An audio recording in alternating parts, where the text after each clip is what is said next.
New video. I just adjusted the trim tab downward a little. That will help raise the tail in level flight. Part of what I'm experiencing is I have to hold back on the stick in level flight. One other thing I can do and should do is move the seat back a little bit, but I'm in the middle of losing weight and I'm not sure how far to move it back. But I probably will move it back to the rearmost fittings. Again, I'm just eyeballing everything. I'm looking at the engine while I walk by, but I'll spend a little more time on that. Again, we're looking at these tangs that are rib ends. We're looking to make sure that none of the tubing is bent, that it's all straight except where it's intended to be bent. We're looking again at all the fittings, everything as we go. Walking around, again, we're looking at, it's a little hard, there's a lot of sun glare, but we're looking at the spoiler, round to the front. This tip rib is a little worrisome because the end has broken and it is down right there, down on the tube. I have another rib that I can put in. It's flying okay like this, but Steve and I will do that the first time we're both up here and have weather that keeps us from flying. Anyway, checking things as I go. It all looks good. Okay, we're the last quarter of the airplane. We're coming along the leading edge. Every nut and bolt's tight. All of these look good. Looks good. We're coming down to the wheel here. Again, the grease fitting has a little grease on it. It didn't look like it sprayed on this side. There's just a little bit of grease coming out on the inside of the axle there. That's good. This all looks good. By the way, this is the spot where the ballistic parachute hangs on. It is right behind the king post, right in front of here. It will end up tipping the nose down if you lift it right here, which is not a bad thing. The nose wheel will touch first. Better have my seatbelt on. Again, I'm going to lift that up out of the way, put the belt across the seat. So we've been once around the airplane. We've gone all the way around. Now we're going to look at the engine. Okay, walk around. And I know I could do this in one step, but the engine, the airframe and the engine are really separate components. So to me, it's just important that we treat those separately.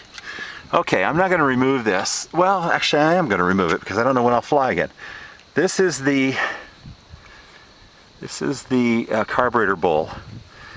And I think I may need to, oh, no, got it. You drop it down. You check for trash in the gasoline.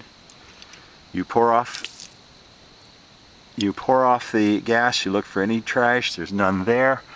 Note there's just a little bit of fuel in the line that, if you can see the bubbles moving, is backflowing right now.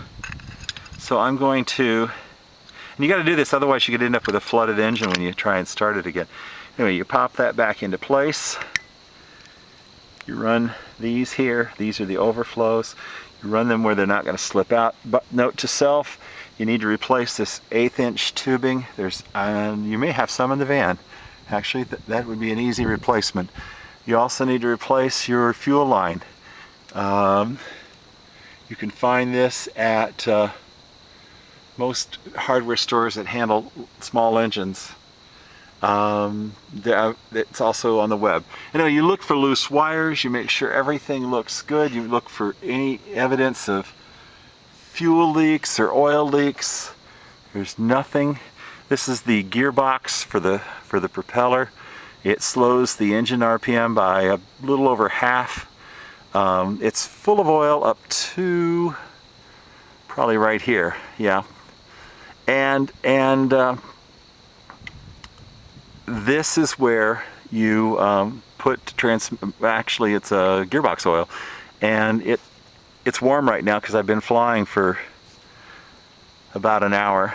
Anyway, you also look at the rubber mounts. You make sure they look good and they're solid and the bolts are tight. There's another one around here. You look at the boot that attaches the carb. You're looking for any tears or any evidence of wear. You check the propeller out. Again, there's that little chip I mentioned.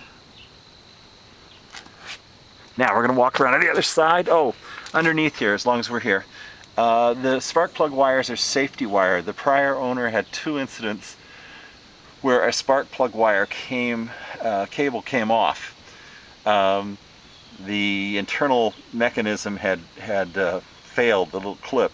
So in addition to replacing the mechanism, he showed me how to safety wire spark plugs on, which I will do, because the last thing I need to do is have his incident of an engine out while flying low over a river. Anyway, around to the other side. On this side, we're primarily looking at the muffler and the muffler attachment. But again, we'll look at all the wiring.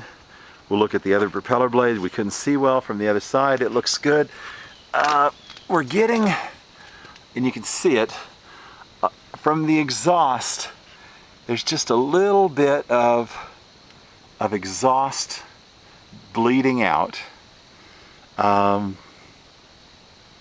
around the plate here. I don't believe there's a gasket there. When I get my torque wrench, I'll tighten that to the torque value. Oh, by the way, these two are the overflow. So your oil level is actually to the lower level here. If this engine were mounted the other way, right now it's an inverted installation. If it were an upright installation, this would be the overflow.